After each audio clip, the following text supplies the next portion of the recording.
రైతులందరికీ రుణమాఫీ. దేశంలో రోజు 30 మంది రైతులు ఆత్మహత్య చేసుకున్నారు. ప్రధాని మోదీ దేశంలో అత్యంత ధనికులకు 16 లక్షల కోట్లు మాఫీ చేశారు. రైతులకు ₹1 రుణమాఫీ చేయలేదు. కిసాన్ న్యాయ్ ద్వారా రైతుల రుణాలు మాఫీ చేస్తాం.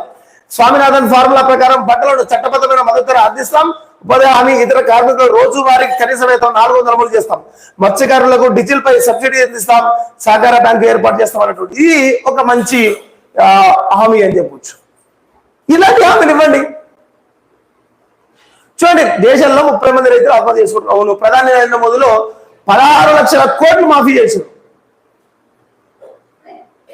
16 లక్షల కోట్లు ధనవంతులకు మాఫీ చేసిరు. మంచిగా వాళ్ళని దర్జాగా కారణంలో తిరుగుకుంటా, బంగ్లాలో తిరుగుకుంటా, ఏసీ రూమ్లో కూర్చుంటా దేశాన్ని సర్వనాశనం చేసుకుంటే ఆనా కొడుకులకేమో లక్షల కోట్ల రుణమాఫీ చేస్తూ పేదరికంలో పంటలు పండించలేక చాలా దుర్భర జీవితాన్ని జీవిస్తున్నటువంటి రైతులకు మాత్రం మీరు రుణమాఫీ చేయించలేకపోతున్నారే.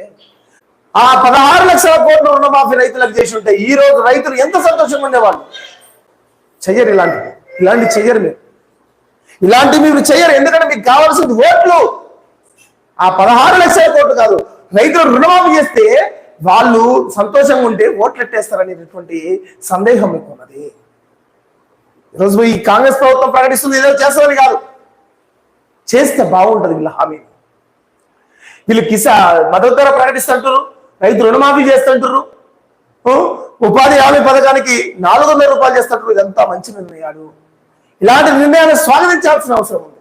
పేదరికంలో ఉన్న మహిళలకు ₹1,00,000 ఏడాదికి ఇస్తారు. దినాలు దాటాడు ఖండించాల్సిన అవసరం ఉంది. న్యాయంగా మాట్లాడుకోవాలి మిత్రులారా.